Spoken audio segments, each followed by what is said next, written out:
A UFO simply means that it is an unidentified flying object. Now, the extraterrestrial hypotheses, that gets drawn in when something is so truly unusual it defies logic and any conventional wisdom, technology, and it's been well demonstrated.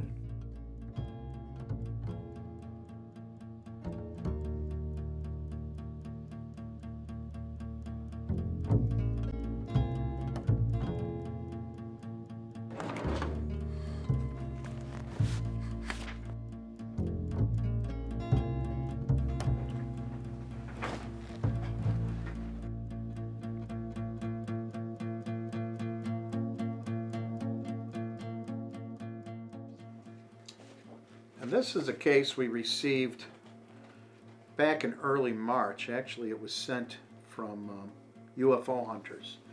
And the case involved two objects being seen in Freeport, Illinois. I saw 3 different crafts last night that I'm convinced were UFOs. I was able to take some pictures of them. Still pretty crazy to me. I haven't been able to find anybody that could identify them.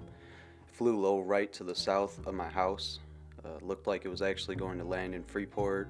It was basically making no noise whatsoever. It was a triangular shape with 3 lights. It had a silverish color in one of the photos with shades of bright different colors.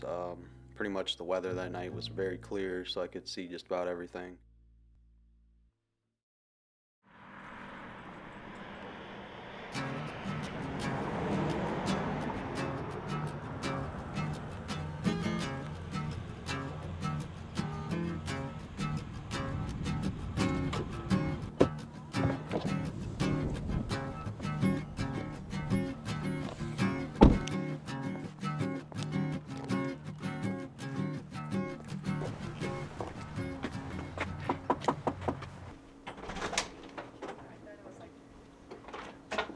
Hello, Mike. Hey, how's it going? Sam Moranto, Mike Whitty. UFO investigator. I have a few of our other investigators here. Dave. Hi, Dave. Nice to meet you. How you doing? Sue Morawski. Hi. And of Hi course, there. my wife, Julie Moranto. Hi. Nice to meet you. One thing nice about this case is the similarities between the drawings and the photos that Mike took. And when you're looking at it, let's say we're looking up in the sky right now. If you put your hand at arm's length, pretend you're looking at it, put your hand up there and give me an idea how big that is. I'd say from where I was, I probably seen it at probably maybe like this in the sky. So you're talking an object clearly in excess of 3.5 feet. Yeah. And how far away was it? I estimated it probably about, I'd say 200 yards south of the house. So 600 some feet, give or take. And then again, elevation depending on what degree, and what we're going to do is we're going to go outside and get that degree of angle a lot better by having Dave actually figure that out. Okay. Okay, what I want you to do, Mike, is just hold this up, and we'll take more than one reading, and I'm going to make an attempt to read that little dial there. That's where I would say it was pointing at it. Yeah. Probably right about there. Okay, that's 10 degrees. Then put it down, relax a little bit. Okay, why don't you do it again? Yeah, 10 degrees works for me. So that's pretty consistent. So we'll go with it being as 10 degrees from where we're standing here. That looks like a good 3.5 inches. Okay, or 4. Would you say 3.5 or 4 inches? Pretty much inside. And Joel, can you get a picture of this? Maybe a little smaller. Stand over here, Joel, and take a shot.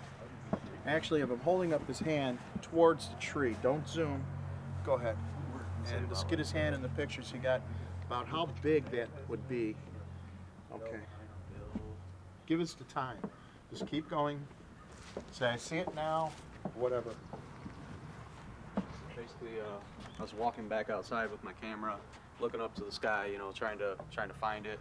Seen it back behind this tree right about there. As I started walking across, you know, it's basically coming like this. So by now it's probably cleared that tree that we're looking at. And I got over here and took a photo, almost like straight over that tree, kind of. The side closest to me was lower than the the opposite side, the far away side. So it's was tilted up in the down air, with so the it's curved tilted side. like this. Yep. Curved side's toward you, Yep. or the Yeah, concave. Yep, that And it's side's moving this way, supposed to be. Dave. That's weird. It's going blunt side, which is Yeah. completely. By looking at that thing, I wouldn't be surprised if it Yeah. could fly any direction. You know, like Any it which wasn't way. even really. Right. The other thing about the case is the multiple witnesses on a second night. So he was able to see these two objects really close, take pictures of them on the first night, but then had another occurrence again where he actually felt he was closer to one object in particular of the two types that he had seen. Let's see if we could get you to the approximate angle of where you'd be when you were driving. Well, I'll tell you what, this is a pretty active This ain't spot. gonna be too far because I was probably in this lane right Okay, here, you're pretty close do it right right here. here. Let's do this without getting killed. Okay, So I'd Julie, say get in the back and see if you could get the where you were looking out. Give your best where you were looking at, and take a picture, Jewel, in back of them. pretty much Kneel right down here, approximately probably right where you about were here. in the car. You're probably a little bit higher, about right Looking there. looking over that building right there. If you were to stack like three of them, that's where I was seeing it at that time. But I mean, obviously it was going in front of the car, but I got a better view of it, you know, out my side window when it was at that point. Okay, it's almost like dead center to that. Yep. It kind of Okay. crossed the street at an angle. I Okay. think it kind of possibly changed a little bit direction, you know, at that point, because it started going more like that way. So that's when I started firing out into the country. And this time he's seen it actually better, and a friend of his seen it further away. March 24th. March 24th, same night. So this is exactly what happened after you seen it. You called him, and your buddy saw it. Yep. Good.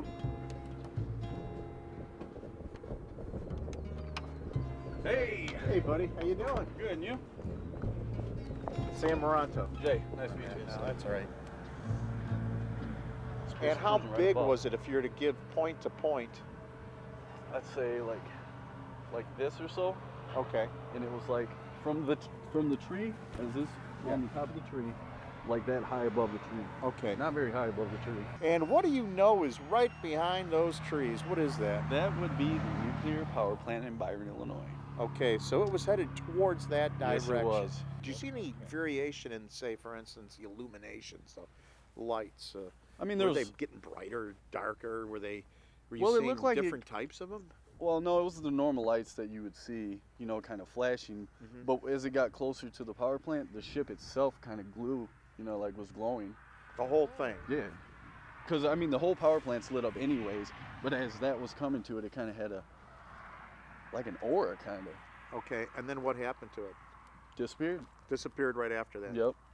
So it seemed to have become bright, the whole object, Yeah. and then it disappeared. Yep.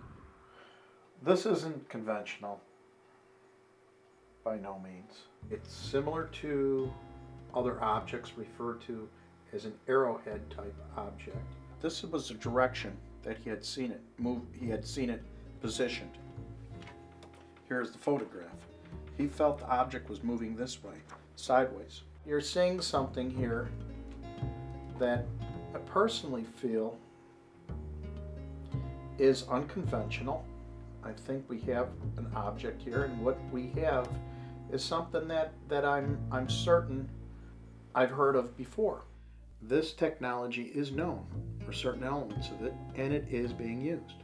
So some of the craft that we see today are actually our own, which are just advanced engineered craft, or quite possibly reversed engineered craft. So is it an ARV, you know, an alien reversed engineered vehicle, or is it an ETV, an extraterrestrial vehicle? Either way, it's a UFO.